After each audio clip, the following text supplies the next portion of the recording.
اعوذ باللہ من الشیطان الرجیم بسم اللہ الرحمن الرحیم.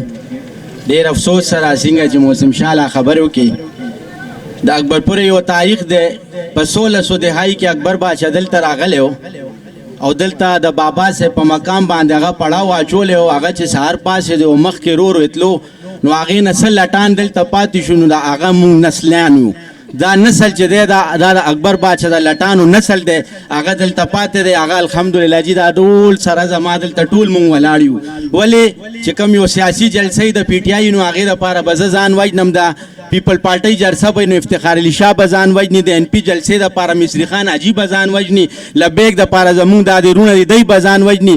نن د اکبرپورې او د سوچ او فکر یو مقام دی نو الحمدلله دومره زیات سټرنټ دی چې وابډې والا که 15 کسان کوتکو سره لاړل نو په ایمان چې مونږ به مخکې یو دی به مونږ پسې بلونه څه چې زمونږ به دی سرونه مات کړي.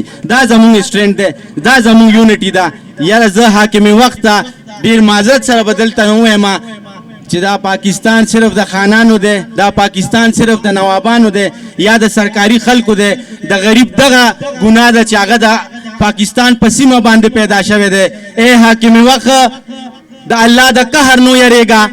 نن لګیا دی یو دیاړي مار پلار خپل زوی وژني یو مور خپل لختې جګر وژني یو رور خپل نومولوده خور وژني.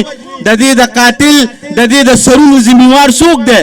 حضرت عمر صاحب په دور کې حضرت عمر صاحب په کوڅو کې ګرځېدو چې یو سپی چېرته وږی پاتې نه شي. او نن د پاکستان کې لګیا د بچي لګیا د روټۍ د پاسه مړ کېږي. دا پاکستان دی دا اسلامي جمهوریه پاکستان دی.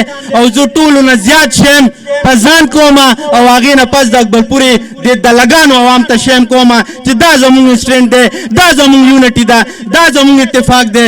لعنت دې شي لعنت دې شي او لعنت